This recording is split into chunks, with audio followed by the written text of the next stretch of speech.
Hello, and once again, a warm welcome to our third Methane Monday in this year.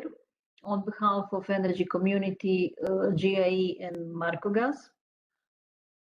Here, today's topic is actually kind of overview of data which different organizations have and collect and compare in a way and report.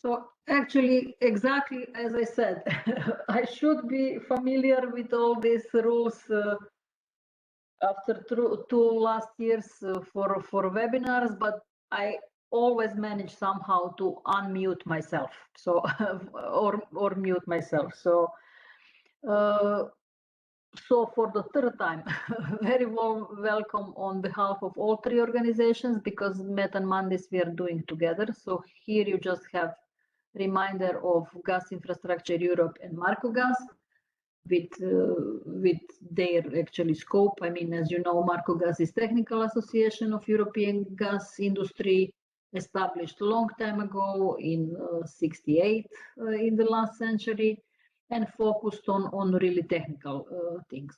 Gas Infrastructure Europe, from other sides, is more for system operators, and many of you are anyhow member of those two, or at least one organization, and it's established in 2005, in the same year when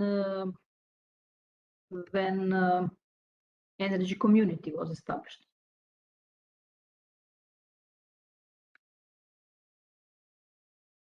For those who are not so familiar with Energy Community, it's already 70 years in place, based on the treaty, which countries which are not in EU signed with EU, with the aim to harmonize legislation in energy sector. And here, marked by yellow, you can see our contracting parties, and European Union from other side in dark blue. And yes, Ukraine is one of our contracting parties, and actually very active in all these methane emissions topics. And I hope that companies will really be back soon, which that would mean that war is over and that we can come back to normal life.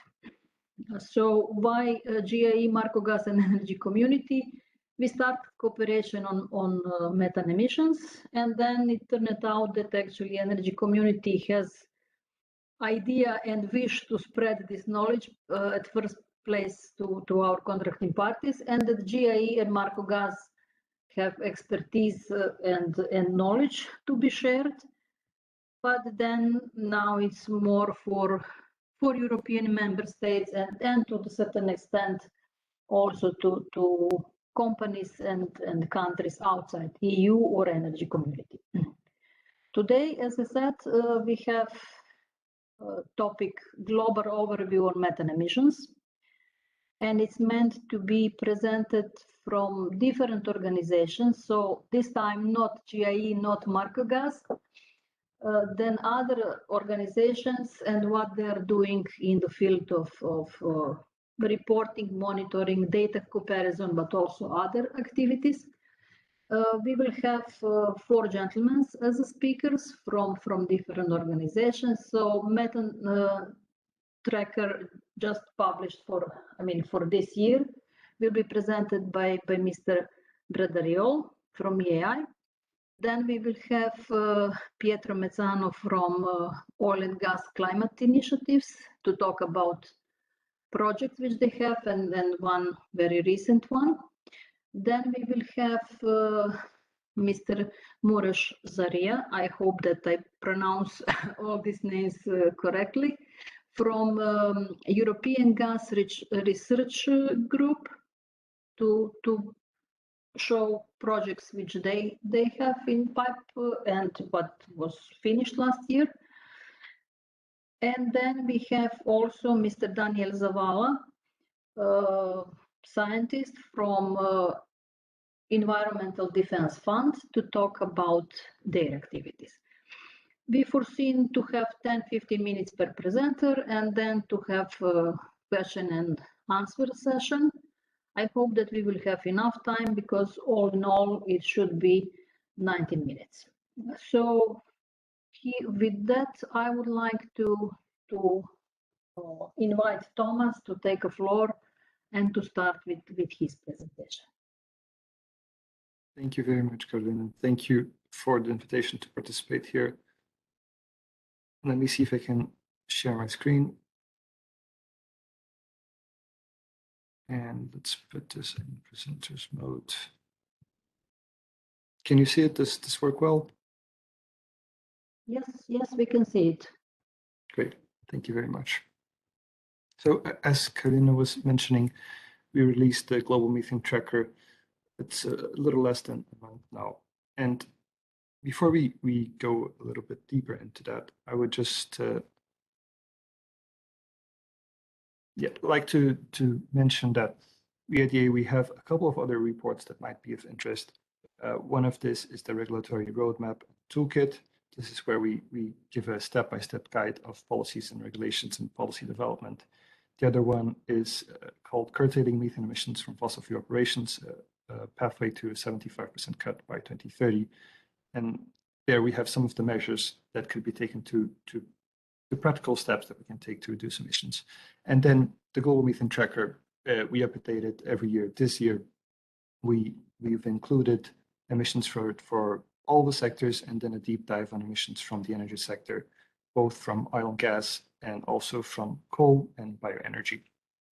And I think the first thing to highlight from the Global Methane Tracker is that methane emissions, all methane emissions, but those of the energy sector in particular, have been on the rise for a number of years now.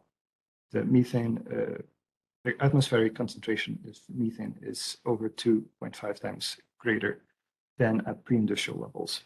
And we had a slight drop in 2020 emissions, largely due to the pandemic. But in 2021, again, as economies rebounded, global energy sector emissions increased by almost 5%. One of the caveats here is that emissions are still below 2019 levels, even though fossil fuel production and demand has already overgrown pre-pandemic levels. So this does indicate that there has been action happening on methane abatement, but as we can see here, this has occurred at a very slow pace.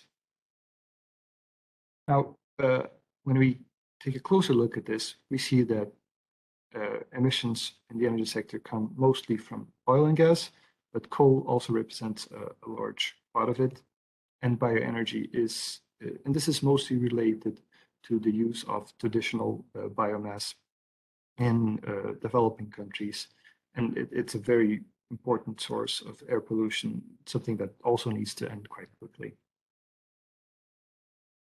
One of the interesting insights from when we look at this at the global perspective and of all emissions from the energy sector is the detail of the breakdown of countries. And we see that China is the main methane emitter from the fossil fuel sector. Second comes Russia. And Turkmenistan, despite not being a large oil and gas producer, actually represents a large share of methane emissions. And the United States is also a very important emitter. And when we look elsewhere to the Middle East, even if it's a very important oil and gas production region, emissions are not as high, but there are some countries that are important where we see high levels of emissions and also flaring, such as Iran. One of the key insights that we've brought about this year is that when we look at official reporting of emissions, official submissions to the United Nations Framework Convention on Climate Change, we see that these are vastly underreported.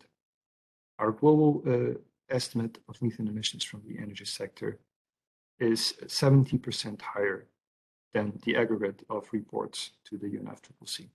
So we see here a very big mismatch between what are the official reports of methane emissions and what we see are our best estimates, which are based on measurement studies. And I hope that we will hear more from Daniel about this, but there's been a lot of scientific studies that have been looking into this and giving us increasing information and increasing confidence that emissions levels are much higher than we see in official reports. One of the technologies that has been advancing a lot and that has been helping increase our understanding of methane emissions are satellites. Now, satellites, they don't provide a perfect picture. They can only see in some specific regions. They are impaired by mountain ranges. They can't see in high latitudes. They aren't able to see if there's snow or ice offshore areas. But where they do provide readings, they provide very valuable information. And you see here that the Permian Basin in the United States is a large source of very large leaks.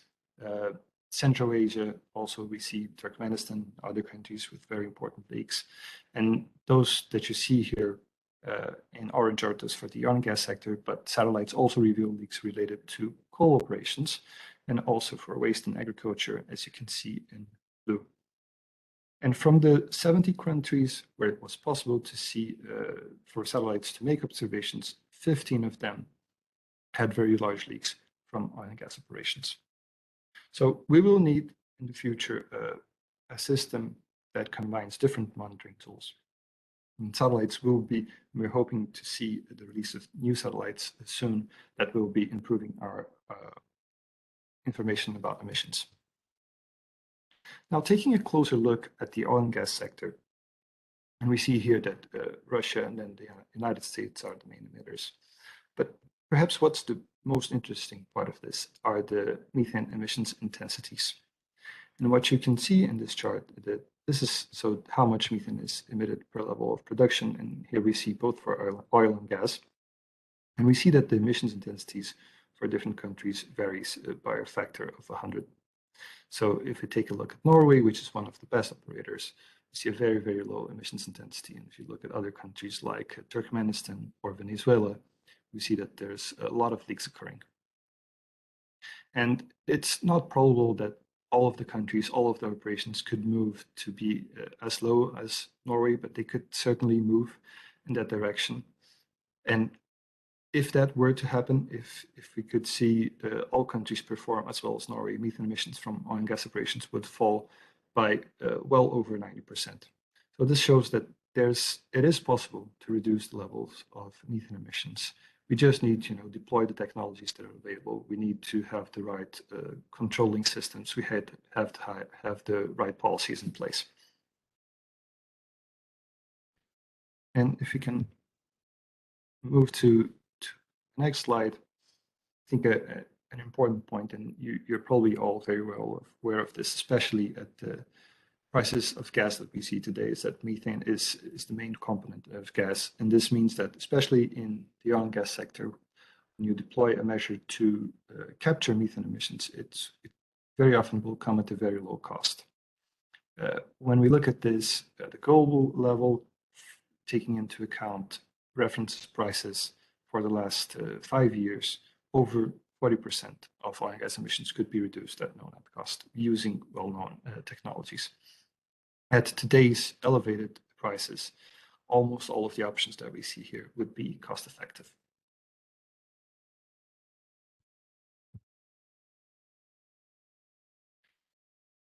And it's not just that the measures are available, the policies that could help drive these measures are also available. Different countries around the world have implemented what we call here the tested and tried policies with a measure of success. And these include zero non-emergency flaring and venting, leak detection, repair programs, and technology standards. And these alone could have the emissions from oil and gas operations.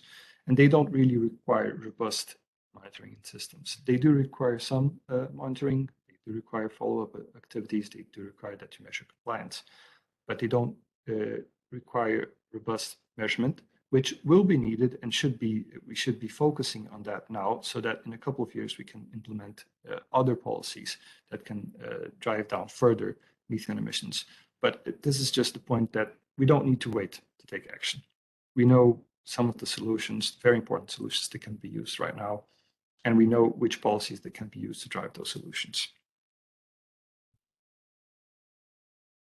And as you have heard, the Global Methane Pledge was launched last year during COP, and it aims to reduce overall methane emissions from human activities from 2020 to 2030 by at least 30%. Now, the energy sector has got a very large potential and could represent most of that. The energy sector alone could reduce global methane emissions by over 20%. And there we've seen many countries joining the pledge. We see here that over 66% of the oil that is produced nowadays comes from countries that participate in the Global Methane Pledge, and about half of the natural gas. For coal, it's still a minor amount, but we know that there are countries, as China, that are engaged in the topic and have announced that they will be looking into this and into developing policies, but they haven't joined the pledge. And if the pledge is delivered, that would be really a major step forward. That would have the same effect on the climate in 2050 as immediately shifting all of the transport sector to zero emissions. So all the trains, all the ships, all the buses, all the trucks, everything to net zero now. So it's really a major step forward. But to get there, we will need companies that are really engaged in the topic. We will need every stakeholder to be promoting methane abatement. Banks will be needing to look and work with customers so that they ensure that methane is part of the project. Methane abatement is driven. NGOs, civil society, academia, they will be needing to bring companies and make sure these are accountable for the emissions that occur. But most importantly, governments will need to make sure that companies have the right incentives to drive emissions reductions at the pace and at the scale that these are needed. It's not something that is hard to do, but the signals need to be clear that we can do this and we need to do this. And we'll have to broaden the coalition. We'll have to take deep efforts, but it's entirely possible. So with that, I will close my presentation, and I would be very happy to take any questions. Thank you very much, Thomas. So putting this global view, because sometimes we are really focused on, I don't know, our own country or just part of industry or part of the continent, but with this global view, it's a bit different to get the picture. So I hope that you will stay with us for questions, okay? Because we already have one in chat, but we will come back later on to it. And now I would like to ask Pietro to take the floor. My understanding is that we will run your presentation. Is this correct? Carolina, that would be fantastic if you can do that. Okay, so Inga will arrange this, and maybe good to say that Pietro is project manager in Oil and Gas Climate Initiative, and let's hear what this organization is doing related to methane emissions monitoring. Thank you, Carolina. And it's actually a pleasure to join again the Methane Mondays. I love it as a series, and I try to join as many sessions as I can. The last time that I got invited, I think that it was in September, October of last year, and we had a really good exchange. So really looking forward to the session today and seeing that we are alongside the NG and the IEA and EDF is really good, because we work on a very close level with those organizations. So as the Secretariat is putting up the slides, maybe I can give you a very brief introduction of what we would like to talk today. We would like to present to you an initiative that we were able to launch basically a month ago at Sega Week, called Aiming for Zero Methane Emission Initiative. And basically we have prepared a set of 5 slides that we will put on the screen, presenting OGCI first and then presenting the initiative.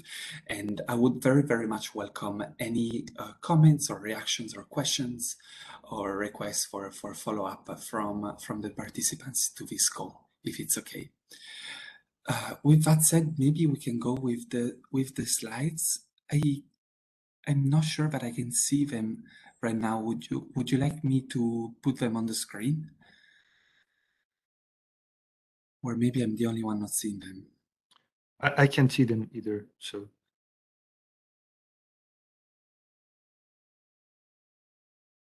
I suspect no one is sharing the screen yet. So I can put them on the screen if it's okay. Sure. Let me just do it very quickly. Okay, can you see them right now? I'll put presenter mode. Can you see my screen?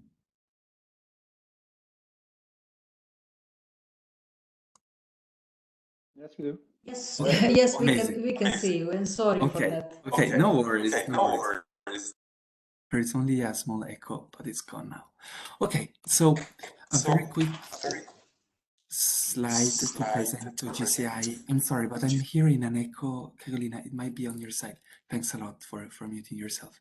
Thanks a lot. So quick slide to present OGCI and the Climate Investment Fund. For those of you who are not familiar to the initiative, I'll run very quickly through it. So OGCI stands for Oil and Gas Climate Initiative. It was launched in 2014 ahead of COP21 at Climate Week in New York City. And basically the idea is to regroup a number of oil and gas companies and to have a collective action on climate change by creating solutions, best practice sharing, setting up a joint greenhouse gas emission reduction targets, creating joint policy and advocacy positions, doing research and so on and so on. This is an initiative that is CEO-led, which means that the 12 CEOs are meeting regularly. I would tend to say every 2 to 3 months, to really discuss about the initiative, its agenda, its work plan, its progress, and give us some steer and some direction on the next steps in terms of collective action from the oil and gas industry. And the initiative that I'm going to talk about right after this slide is really one of the way in which the CEOs can really drive the agenda forwards on behalf of OGCI. It aims to be additional. By that we mean that we don't look at solutions that are already being covered by individual OGCI member companies. Let's say that TotalEnergies is working on renewables, and therefore we feel like there is not a need for OGCI to also look at renewables, not because it's not part of the energy transition and the future energy mix. Obviously, renewables are going to play a major role, but only because we feel that either individual member companies or the rest of the market are already working very hard and providing quite a lot of capital and efforts into that part of the decarbonization challenge, and therefore we focus on some areas that are pre-competitive, that are a little bit harder to abate, where there are no current solutions existing right now, or solutions that need scale up.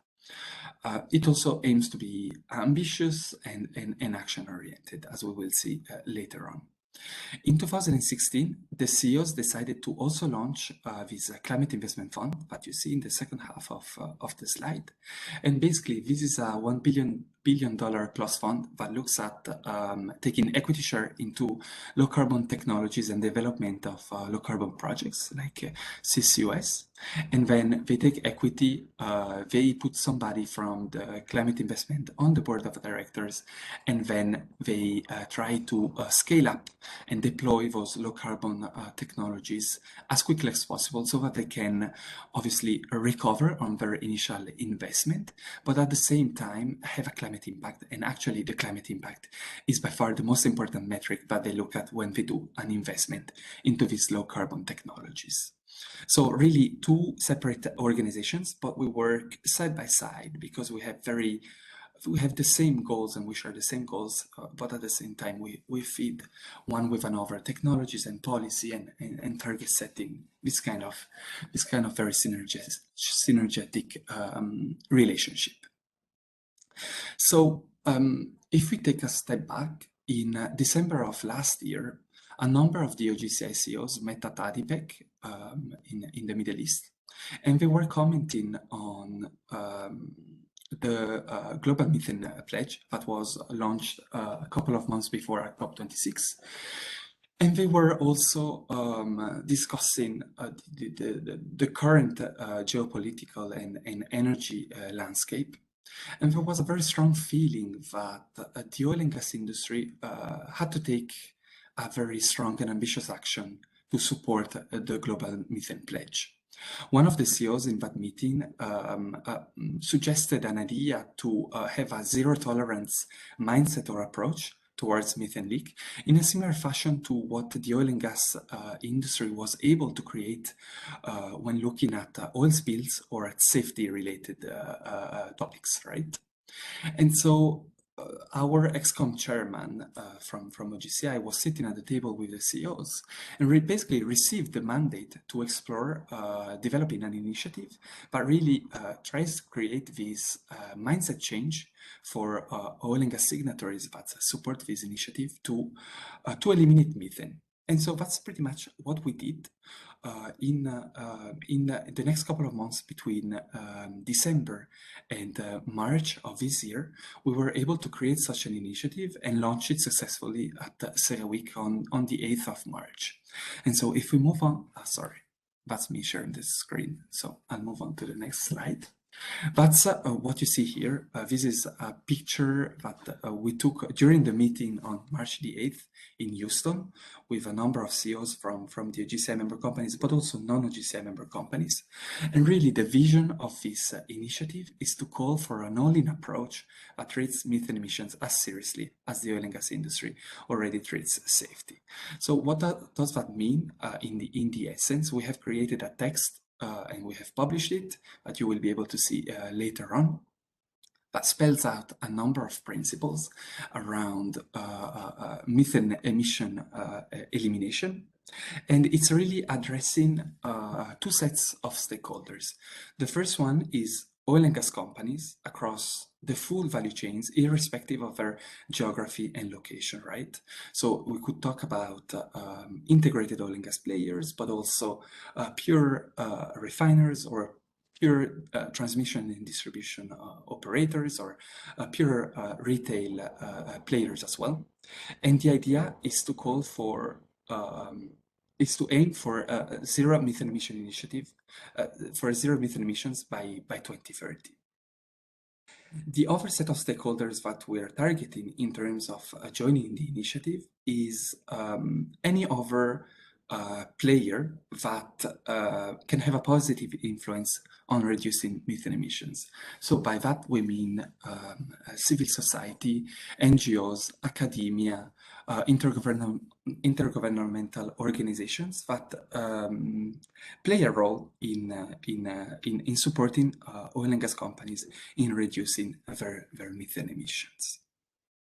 And so if we move on to the full text of the initiative, and we can present it to you and then receive some comments on that later on.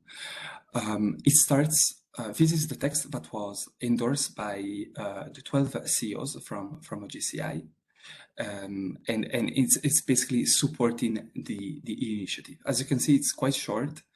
It starts with recognition of the challenge and the recognition that the global methane pledge needs to be tackled by 2030, and that the oil and gas industry can and should lead this effort to support this global methane pledge. The idea is, again, to call for an all-in approach that treats methane emissions as seriously as the oil and gas industry already treats safety, aiming for zero and strive to do what is necessary to get there. And the part where it gets interesting, in my opinion, is the next one, where basically the signatories that join the initiative believe that virtually all methane emissions from the industry can and should be avoided. And we have a set of 5 principles that are quite simple and straightforward, explaining that the signatories will strive to reach near zero methane emissions from their operated oil and gas assets by 2030, and whilst at the same time encouraging the non-operated joint ventures partners to achieve similar results, putting in place all reasonable means to avoid methane venting and flaring and to repair detected leaks while preserving the safety of people and the integrity of operations.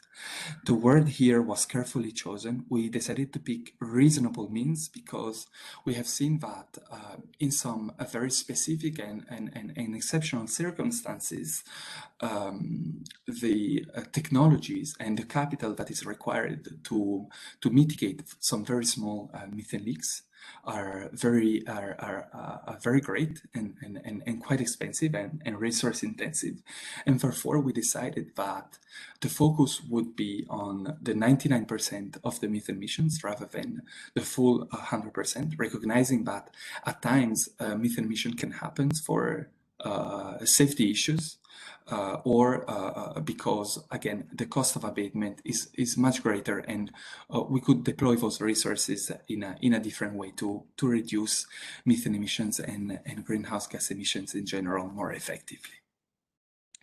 The third principle is around the reporting on an annual and transparent manner on their methane emissions. And then we also have 2 additional principles on the inclusion of additional monitoring and measurement technologies in the current reporting system, and introducing new solutions to avoid methane emissions.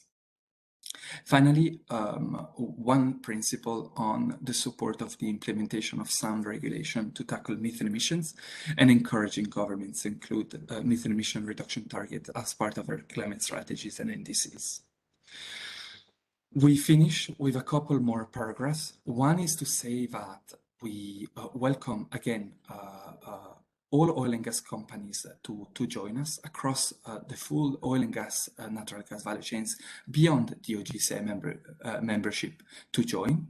And as a matter of fact, we will be updating the website of the initiative on Tuesday to detail what is a formal procedure to join as a signatory or as a supporter. And then from Wednesday onwards, we will be able to receive formal applications to join the initiative. And then we also present here in this paragraph, we will reference the fact that we do not seek to duplicate what the methane guiding principles or the oil and gas methane partnership or the global methane alliance are doing, but this is rather an ambition setting, mindset change setting, and joining the initiative would basically send a signal to internal stakeholders within the organization and external stakeholders outside of the organization that the company that joins the initiative really aspires to be near zero methane emissions by 2030 and will create a mindset change within the organization to reach that goal. So really, it's an ambition statement rather than an implementation and guidance on how to get to near zero methane emissions. Again, a couple more comments that I wanted to share with you before we wrap up for this presentation. What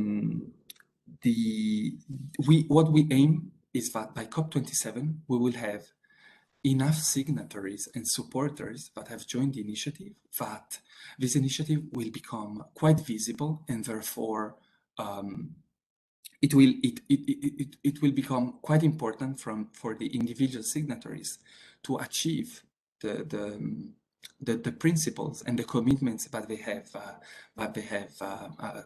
committed to. The idea is not to have a central body that screens the progress from the signatories and the supporters, but rather the signatories and supporters join the initiative and ratify the text, and then it will be up to them to demonstrate progress and to demonstrate how they're fulfilling the 5 principles that are listed here on this slide. And on the side of the secretariat of the initiative, which is currently being held by OGCI, so basically myself and a couple more colleagues, but with the idea to give away and to have a separate secretariat that is not so closely linked to OGCI. The idea is that the secretariat would not be controlling who is joining and who is exiting the initiative, and would not be enforcing the principles, would not create meetings, would not ask for budgets for the signatories to join the initiative. It's really individual companies join, and then it's up to them to report, to progress, to reduce methane emissions, and to achieve the principles that they have stated that they support. So that's pretty much it in terms of download on the initiative. Again, we're launching the website in a couple of days, after which we would very much welcome any expression of interest from the participants to this call to hear more about the initiative or to explore them potentially joining in. We have received some really good feedback already from a number of stakeholders, both oil and gas companies and external organizations, including DIA and EDF, who are on this call today. But again, we will be aiming to release a major announcement at the end of this month, as we have the first signatories that have joined the initiative. We will be making a little bit of noise around this initiative. So if you're interested, do feel free to reach out to me, and we can schedule some follow-up calls with your organizations. With that, I can wrap up. Carolina, very happy to give you back the floor for the next presentation. Thank you very much, Pietro. It's good to cooperate with more and more initiatives and to see what others are doing. So very exciting new initiative, and I understood that it's, I mean, like many others, some are going on political level, but your initiative is aiming more on companies to really dedicate themselves to zero emissions, and it all goes hand in hand. So with that, I mean, we also have few questions in chat, but we will have time to come back. With that, I would like to invite our next presenter, Mr. Mureș Zaria from ENGIE, but actually here in the function of president of European Gas Research Group, to tell us about projects which GERC is doing. So, Mr. Zaria, floor is yours. We already see slides in presentation mode. It will be fine.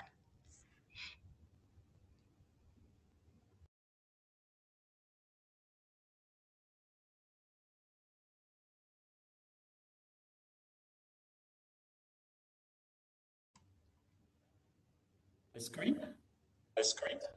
Do you see my screen? We saw it, but now it's disappeared. And And it was not in presentation mode. It was together with notes, I would say, but now disappeared completely. okay, so let me try again to share. Yes, please, because it seems that it's day of not good technical connections and ability. We also switch between computers, and usually I unmute myself, and let's see. But yeah, please try again, because once we saw it, your slides.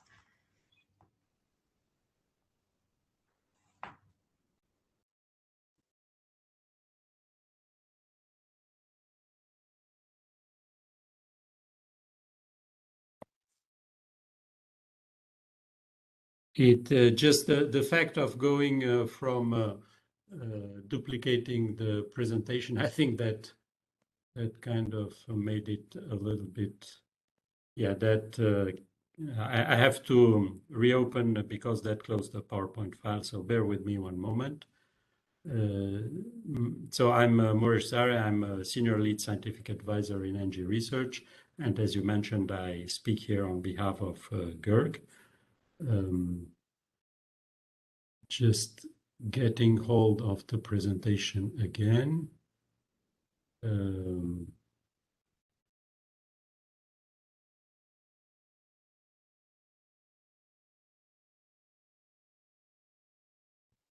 Here it is. I'm getting back.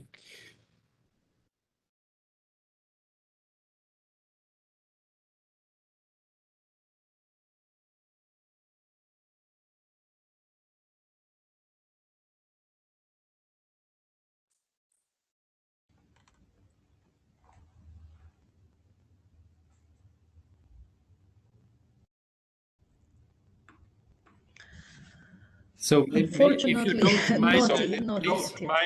please give the floor to the colleague. Yes, from this is what I Daniel. wanted to propose. Yes. So I hope that Daniel is ready.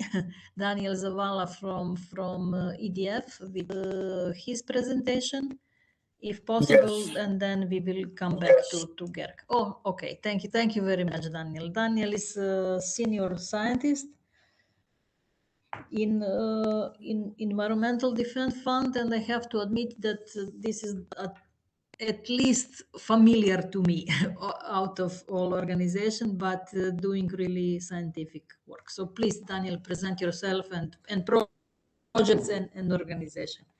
And thank you very much for jumping immediately. Yes. Can you see my screen? Okay. Yes, we can see the screen, so everything is.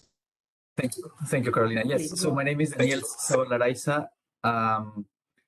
I'm a senior scientist at the Environmental Defense Fund, and I lead our work related to measuring and characterizing methane emissions.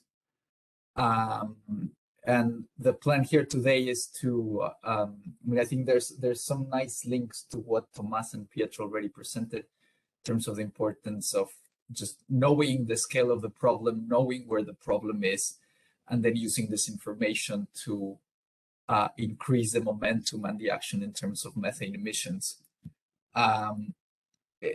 So two things maybe to highlight that Thomas flagged for us. One is, well, one from Thomas and one from Pietro. The one from Thomas is that, I mean, action cannot wait. And so action cannot wait for perfect data. There's enough knowledge of what needs to be done across the oil and gas supply chain to start mitigating emissions. But as I'll show through my slides, I think it's clear that on one hand, improvement in measurement-based emission data can catalyze further action and identify new mitigation opportunities. And the other, and this is linking to Pietro's presentation, I think as industry members and even governments, as we have with the Global Methane Pledge, announce these very ambitious targets, there's going to be more questions, I mean, from civil society, from investors, from governments themselves about how do we know if those targets are being reached. I mean, in the end of the day, the one that cares about the reductions is the atmosphere, right? And this is where empirical data or measurement-based data is going to be essential to understand if there's a change in emissions, if the emissions are actually going down. And again, if we need to recalibrate our efforts. So again, right, so linking to some ideas that start in the previous presentations, there's still significant uncertainty in scale and location of emissions. This uncertainty is happening at different levels at which we have data. Tomas already discussed in detail how with the methane tracker we get this very comprehensive and robust understanding that that a general or directional trend is that the UNFCCC national inventory data tends to underestimate emissions. And so at the country level, we see this, right? So uncertainty of where emissions are taking place. We can see similar things at the other scales. There's a lot of work in terms of measurement and monitoring at the regional level. This would be, for example, for particular production basins. This is the case of the Permian Basin in the United States. This map is based on satellite-based data. So we start to see new technologies that allow us today to robustly track emissions at the regional scale. Then we would go to what we call site or facility scale, which would be individual units, for example, a platform rig, separation battery, a processing plant, a compressor station, and maybe another way of saying this would also be even a pipeline network. So a physical unit that in some way includes an aggregation of individual components that could be emitting emissions. This particular level of aggregation is interesting and important because what we see is a lot of the new monitoring technologies allow us to get accurate estimates at this level. And so this becomes an extremely important unit when we reconcile data and when we try to merge the information that allows us to reduce emissions with the information that allows us to track progress. And I can talk more about that if there's questions. And then probably the most, the one that we've been tracking for longer, following with more time, is source level, right? So this is the way inventories are traditionally built based on individual components. And of course, information at this level is critical because knowing the specific valve or piece of equipment that it's producing the emissions is what takes us to the solution or the mitigation. There's also new monitoring methodologies that allows us to pinpoint and track individual methods. And maybe the main message from this slide, again, there's uncertainty in all scales. There's not a single scale that it's more important than the others. And to the extent that we can integrate or bring together data at the different scales, we're going to have a more complete picture of the problem. We're going to have a more complete picture of or understanding about our solutions and knowing if we're moving fast enough or not. Again, there's a lot of development in terms of measurement-based solutions. One thing that I try to remind stakeholders is that the monitoring goal can be very different, right? In some cases, we just care about detecting methane emissions. I mean, quantification is useful, but to a certain degree, we want to know if there's emissions or not, and if there are emissions, we want to control them. I mean, think of a traditional leak detection and repair program. There's cases where quantification is important, right? And of course, for tracking targets and understanding changes in emissions, quantification is becoming more and more important. I mean, also, I think there's this general understanding from civil society and wider audience that they're looking at this group and wanting more transparency. So in terms of transparency, I think quantification is key. So, and again, there's cases where both are goals we're looking for, but maybe the thing to flag is that detection and quantification are not always the objective of a lot of the monitoring approaches. And I think this is important to remember as industry makes decisions of which technologies to invest. Starting at the smaller scale, we have, for example, OGI or infrared cameras, extremely powerful to pinpoint leaks. This would be an example of a great technology for detection where the quantification is either non-existent or extremely challenging to get right. I mean, you could do a general ranking of the size of leaks, but in a very qualitative approach, and quantifying emissions based on OGI, it wouldn't be the best decision to take. From there, we have other technologies at other scales. Going back to my previous slide, this would be site level or facility level, where we can use drones, cars with a methane sensor or small aircrafts. Small aircrafts can also provide useful information at the regional scale. And more recently, we have a number of satellites that allow to track emissions. Some, like the European Space Agency Sentinel-5P, allow us to get this information almost on a daily basis, which is an extremely powerful way of first of all, putting in context what we get from other technologies, and obviously understanding changes in emissions. And I have a particular example of how we can do this integration between aircraft and satellite data. We've been gathering information of emissions around the world. This is a joint project with the Climate and Clean Air Coalition, OGCI, and the European Commission. There's a number of studies already published and in the way, looking across the supply chain, including emissions in offshore. There's a study on liquefied natural gas that is being in preparation. There's a number of studies looking at local distribution emissions, and again, a lot of ongoing work that now the International Methane Emission Observatory is continuing. A few key messages trying to incentivize our discussion today. First of all, this is something I think that has been in discussion for a while. Not all sites are equal, right? We really have a disproportionate contribution from a smaller subset of sites. This is what we call super emitters. In this particular example, 20% of sites responsible for 80% of emissions. The numbers can change, but the statistical characterization remains.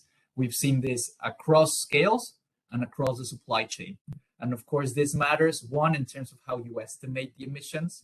They're easy to miss if you don't sample enough. And obviously, they matter in terms of mitigation. Now, knowing that super emitters are there is obviously extremely important. And as Tomás already said, satellites allow us to track what we've been calling ultra emitters, so the largest of the super emitters. And we want to go after them, but this is not sufficient, because if you were to just go after the super emitters, you would still miss a lot of the emissions, and you would still miss a lot of the cost-effective mitigation opportunities. And for example, current satellites, when you're going for individual point sources, just see a fraction of them, right? So you can have a lot of places where you don't find ultra emitters, but that doesn't necessarily mean that you don't have emissions. This is something to keep in mind as we think of monitoring emissions. We need to understand the contribution of fat tails or super emitters to total emissions, and not just focus on them and forget about the problem. A quick example, just to talk about integration of data. This is in Mexico. We took measurements with an aircraft just for a number of weeks, and then we use satellite data from Tropomi and flaring data to look at emissions for 2 years. So this allowed us to show that what we collected with the aircraft was not just a one-off outlier in the emissions, but that those emission patterns actually continued for at least 2 years. What was interesting in terms of mitigation here is that the inventory would point that the majority of emissions happen offshore, where the majority of production takes place. But when we ended up measuring emissions and integrating the satellite data, we learned that the majority of emissions happens onshore. We were able to identify a very specific region within Mexico that accounted for half of the emissions in the country. And again, so I think this is a very powerful example to show how better data can improve or catalyze action. Mexico had already presented federal methane regulations, and this type of information is allowing the different agencies to better direct efforts where most emissions are taking place. I've discussed satellites again. They're very powerful. New instruments are coming online that would allow us to see even more. I think the important thing to mention is that there's almost two groups of them. Some of them that focus on point sources, individual emissions from an individual site with massive emissions, usually above a ton per hour. In the example that Tomás shared, I think the detection limit would be closer to 25 tons per hour again. So they're going to miss a lot. And what you see is sites with really large emissions. You can also use the satellite data to produce estimates at the regional level. And again, this is extremely useful, for example, to get a total for an entire country where the conditions are good. Final example, just going to the other end of the supply chain, there's been a lot of work using mobile technologies to map, quantify, characterize emissions from local distribution systems. This has been implemented in several cities across Europe and the United States. In the United States, the utility companies started implementing and adopted, so the DSOs implemented and adopted these technologies after participating in the studies with us. And in some cases, they mentioned reductions in almost 50% of their costs, just because of the ability of ranking which leaks needed to be reduced in a faster way than with the previous methods they were using. So again, this is a good example in terms of driving and pointing to the right mitigation actions, but also they provided a very robust quantification of emissions from local distribution systems. And to finalize, I think the International Methane Emissions Observatory appears as this opportunity to bring in together all these different data sets, and that's the core of its mission.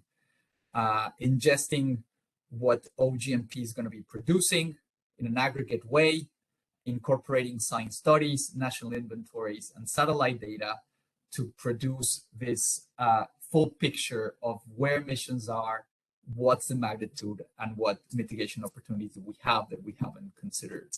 And with that, I'll stop. Thank you so much.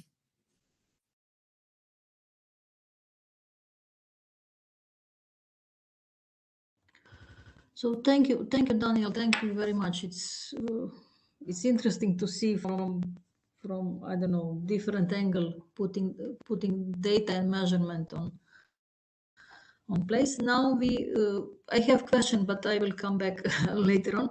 So now we are back to Moraš, and we see the screen. So I hope that now everything will be fine. So please take the floor and proceed with presentation.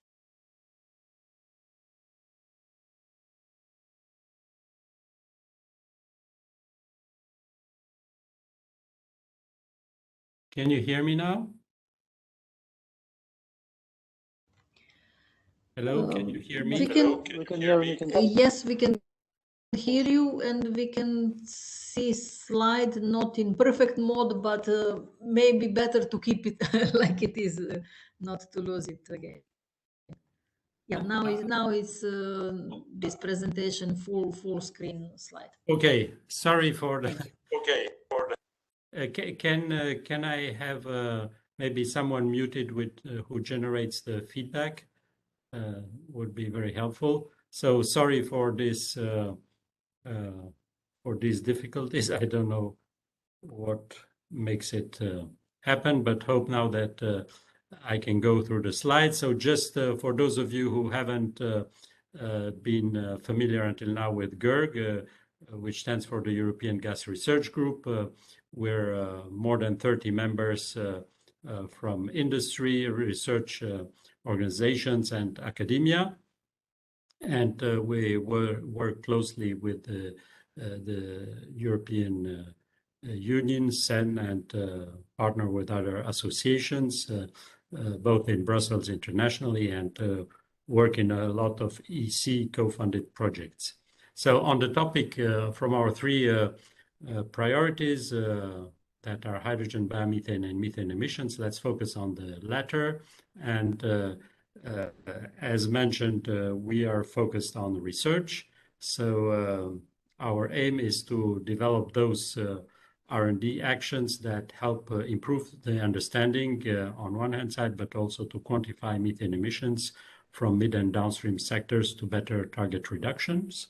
And just as an example of our recent record in terms of methane emissions R&D, I can quote three of such examples.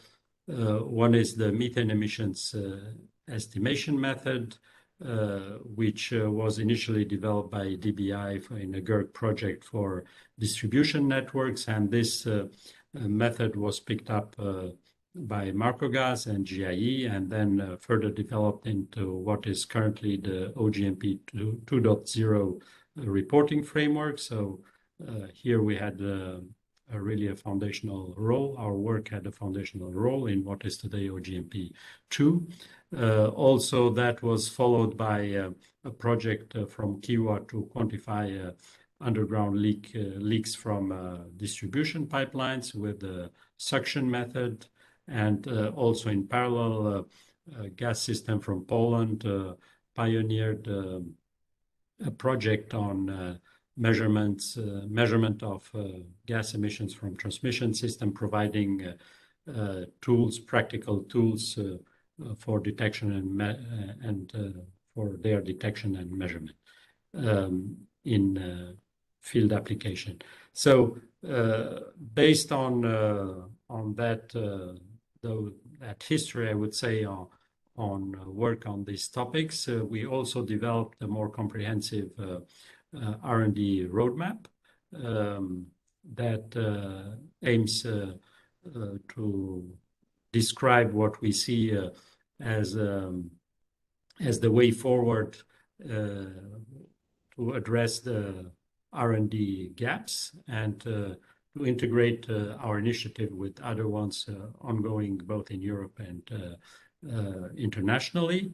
And we aim to use this roadmap not only for the R&D community, but also for policymaker, so that there's an understanding of how to facilitate targeted research project, as we heard from previous speakers before me.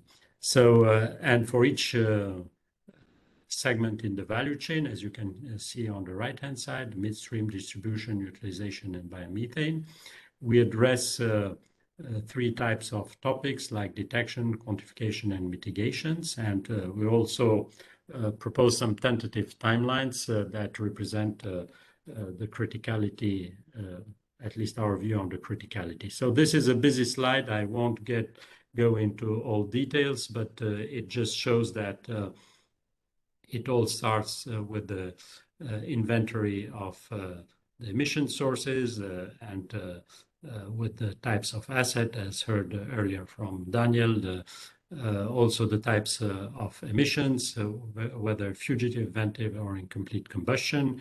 And then it goes to defining measurement and quantification campaigns, and all the different action items that are needed to perform let's say, document emission factors and both measurements with bottom-up technologies, top-down ones, reconciliation, methodologies for emission reporting, and how this interacts with the leak detection and repair loop.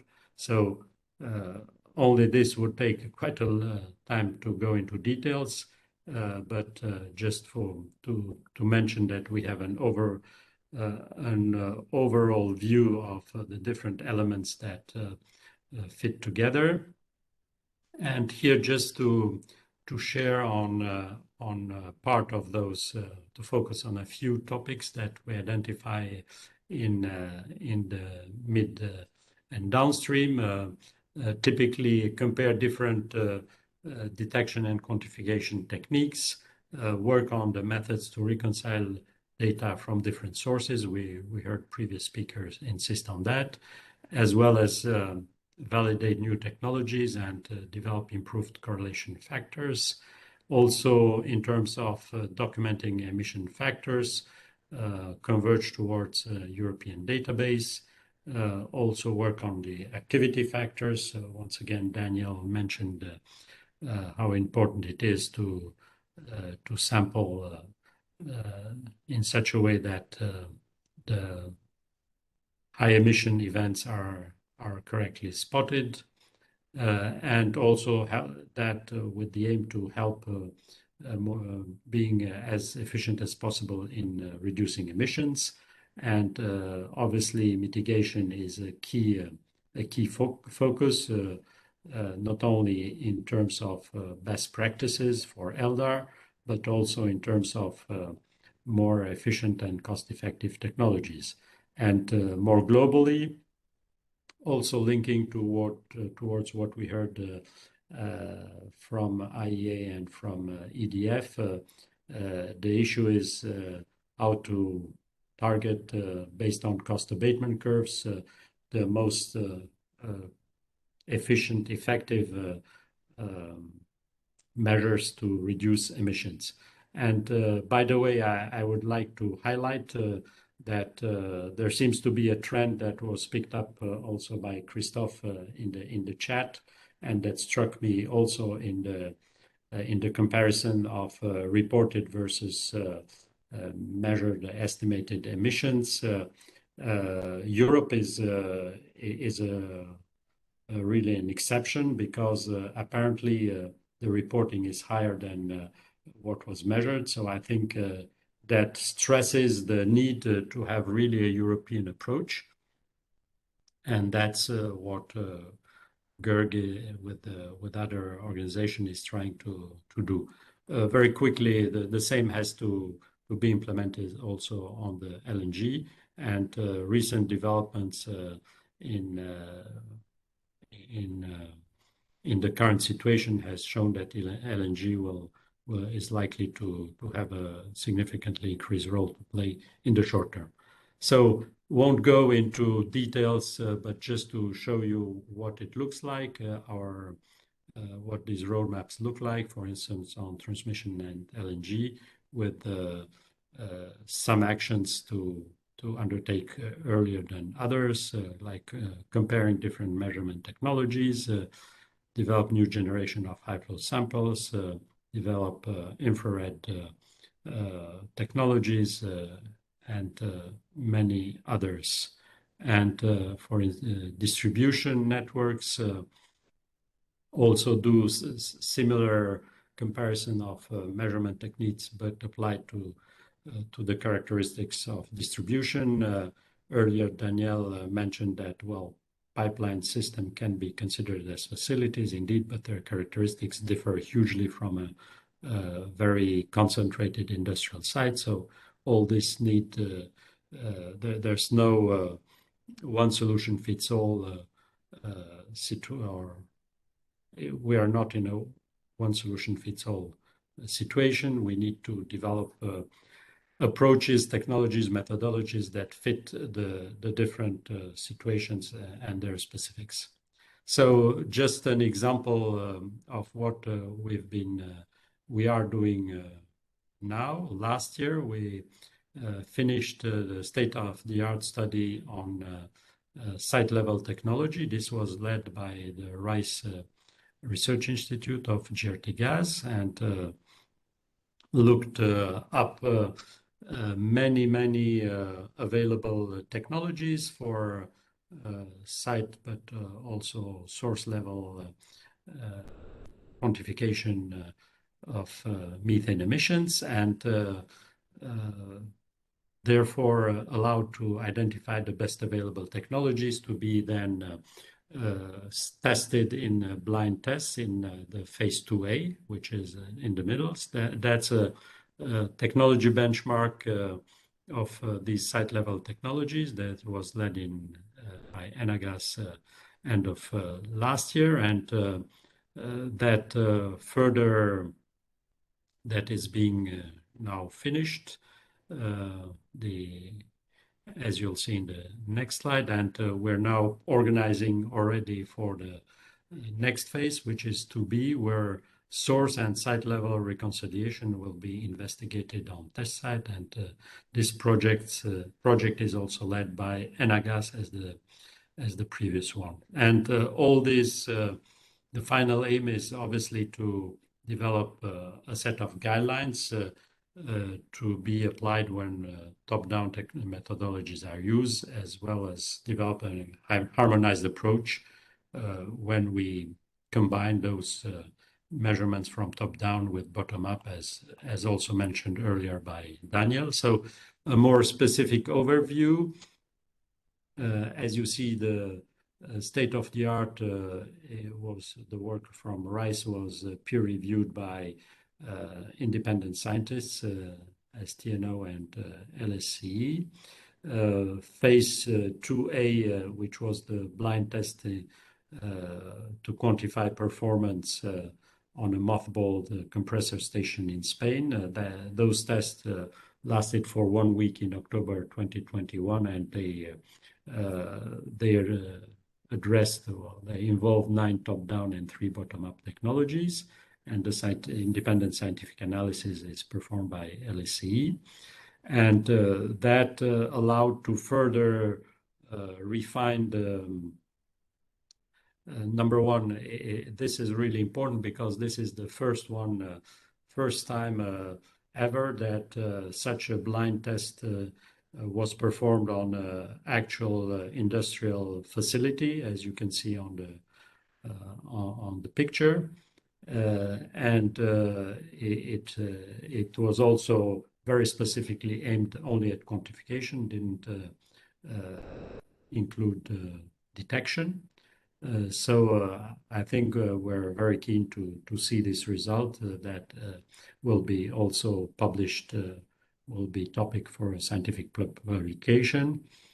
And then based on that, as mentioned, a subset, which are 7 top-down technology or site-level technologies, will be compared to what readings from 3 technologies plus a full source-level survey by a service company to perform reconciliations at a compressor station, and this is scheduled roughly in the next month. And the scientific analysis is planned to be performed by the Utrecht University.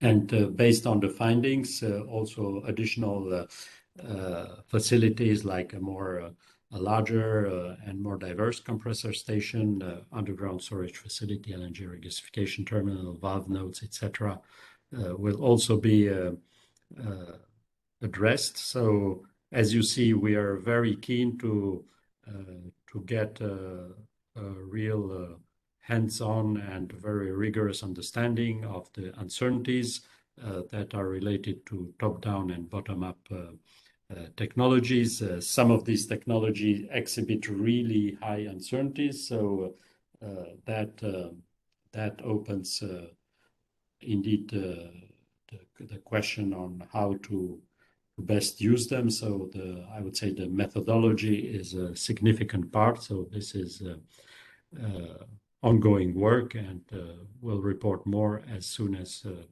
we get firmer results. But indeed, there are challenges to overcome. How, as mentioned earlier also by Danielle, the issue of sampling. This is key. Sampling among comparable assets and how, let's say, the fact that industry organizes itself to pull data can help to improve accuracy. So all these are topics that we're addressing in order to further the knowledge and improve our abilities to mitigate, to reduce methane emissions. So I think this roadmap is an example of such a collective initiative, because all GERG members interested in the topic participated. And the details are available to GERG members, but the summary brochure is available on this link.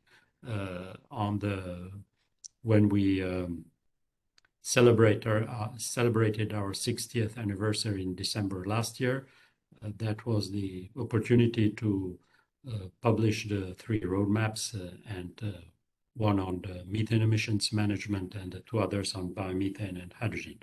And with that, thank you for your attention, and happy to answer any questions.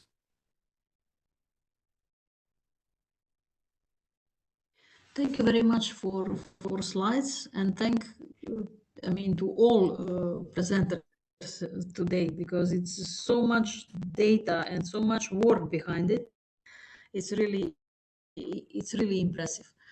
I mean, we have few questions in chat, and one was actually repeated. So what to do with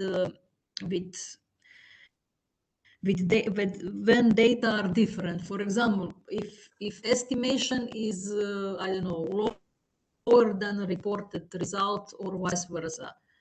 So what to do with that? And my question is also, I mean, it's work and dedication by industry and by governments as well. But sometimes I have a feeling that this discrepancy sometimes how industry is measured and verified something, and then what is going on in a national inventory is not equal. I mean, we noted this when we started to prepare a report for the energy community contracting parties based on Marco gas assessment methodology.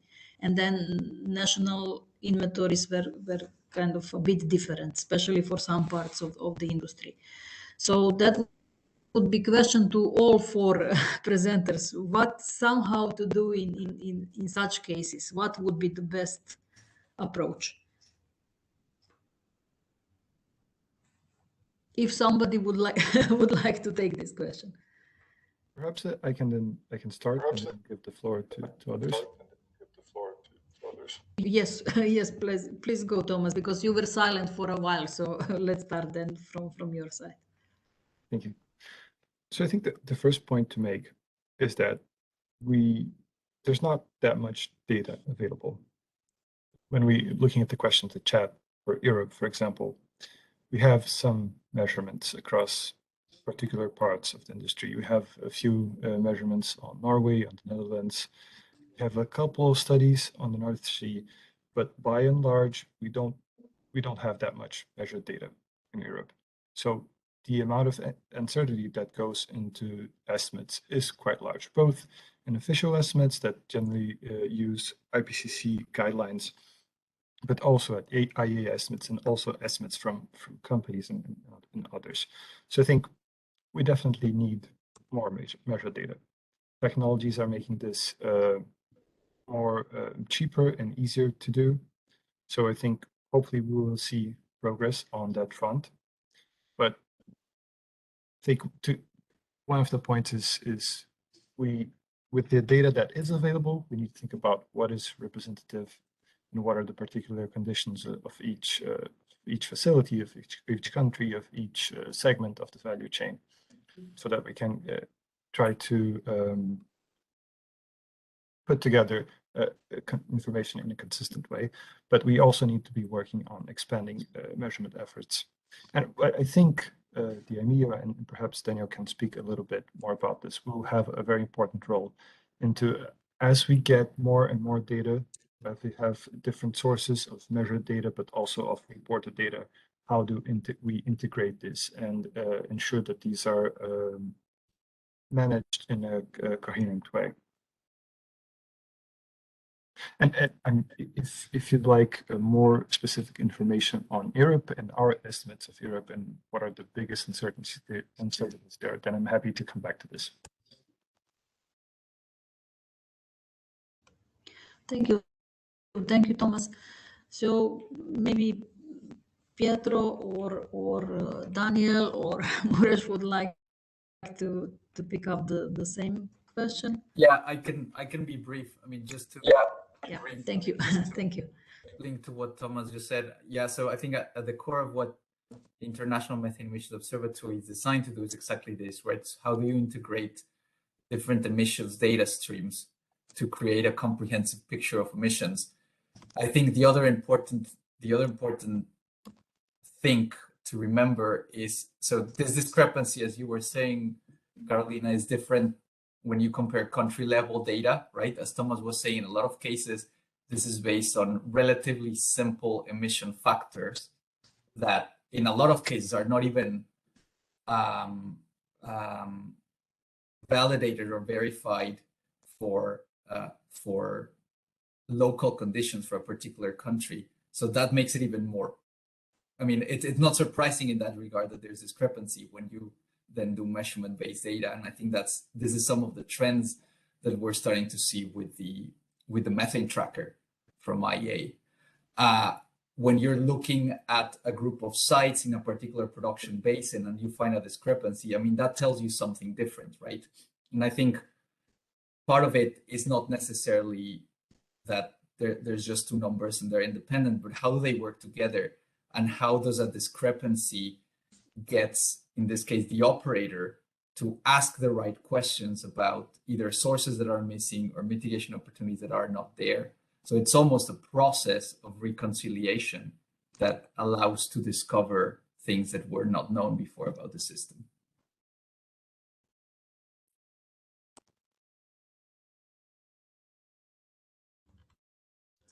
Thank you. Thank you. Yes, we all should be aware that this is a process. So if you, and as Thomas said, there is no time for waiting for action. So you start with best you have, and then you can continue with the progress. I mean, with better data or better verification or better methodology if you have.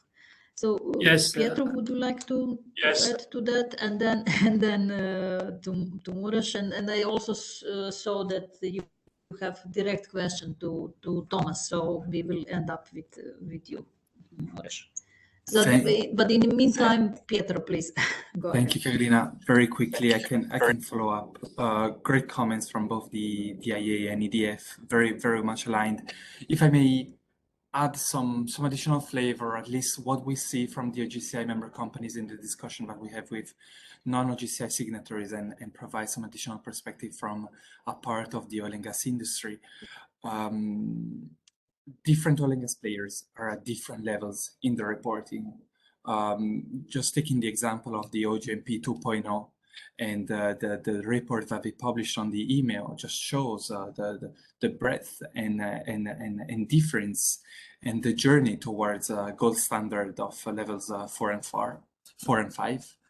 If we take the subset of the OGCI member companies, which are 12 majors, they represent 30% of oil and gas production, but they certainly do not represent everybody.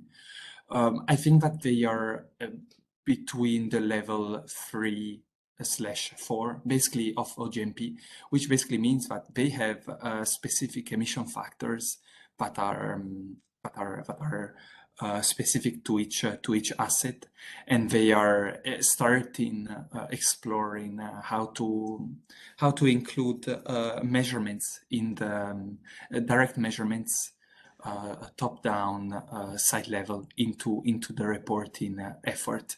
And so I would tend to say that the rules for how do we reconcile the top-down with the bottom-up reporting are still under definition.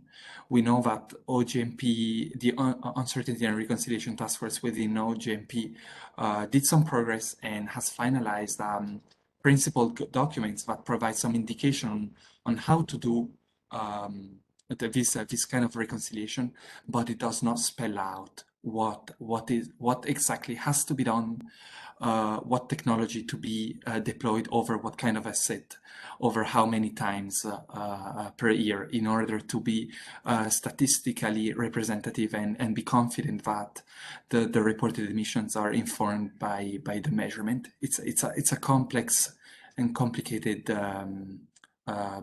methodology to develop.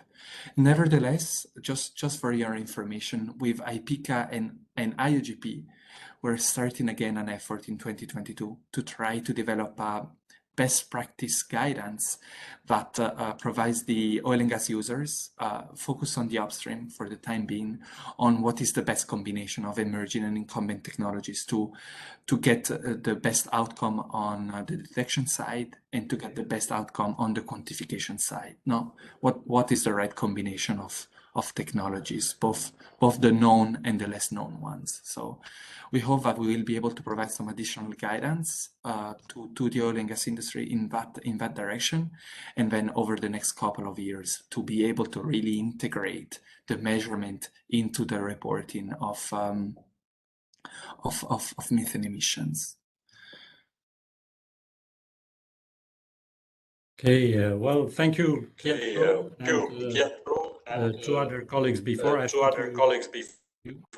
you. Okay, can we get Okay, thanks for removing the feedback. Yeah, thank you, Pietro, for highlighting these aspects, because as you saw or heard, these are exactly the challenges, the technology and scientific challenges that we want to approach from the more hands-on perspective on testing, comparing facts and performance, quantifying performance, etc. But on the complementary segments of the post upstream, I would say, on mid and downstream. So I think that there's really value to discuss between the organizations on what is being done on the technical and scientific side. And indeed, as mentioned by the other colleagues, both IEA and EIA and EDF, it's really a challenge, the reconciliation side and the sampling issues that are associated with it, space-wise versus time-wise, and large uncertainties. So all these are elements that need to be accounted for. At the same time, I think I do need to stress that this is only one side of the coin. The other side of the coin is emission reduction, and I think as mid and downstream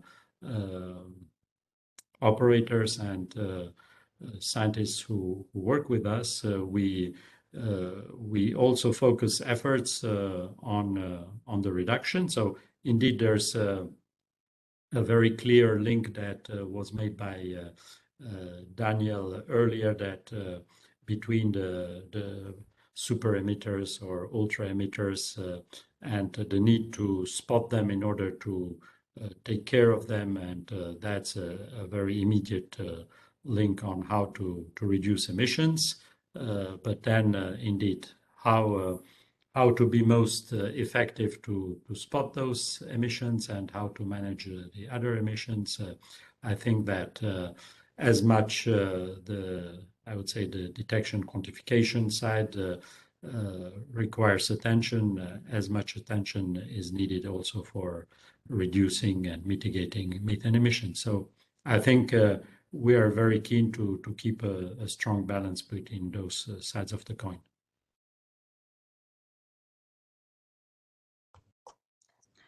Thank you very much. This really sounded as a perfect conclusion of today, because I don't see questions in chat more, and I don't see raised hands. Well, then I'll go. And, sorry. I'll go. I'll go. Question to on the slide to Thomas, Thomas, because yes. you had it at the beginning. Yes, Yes. go ahead, Thanks. please. Yes, thank you. Thanks. So it's on the climate modeling, right? For that analysis, we use the MAGIC model. So this looks into the atmospheric concentrations of different gases, and then models the radiative forcing. So we didn't use any particular equivalents, because what we did the modeling. So this in effect would take into account how much the concentration of methane would change, and each of the years what difference it would make in terms of rise in temperatures. And on what time range or time interval did you look at this? That's at 2050. So we looked at the difference in 2050. Okay, thanks. Very clear now. Many thanks. Good, thank you for answer, and thank you for questions. I'm glad that we also provided the platform that, I don't know, different organizations can exchange, maybe update and what they are doing, although anyhow, you know each other better than we from organizational point of view and audience as well. So with that, I would like to thank you once again to all presenters, to all participants. It's pity that it was so, I don't know, in short time after the last Methane Mondays. So, but anyhow, presentations will be published, video will be published, so you can come back to it. And for the next time, it will be mid of May. So we will see exactly several issues, what you mentioned today, like how to go with which technology to verify which scope of emissions, and what was done so far, and what were challenges in reporting under the OGMP 2.0 framework. So it's going to take place on 16th of May.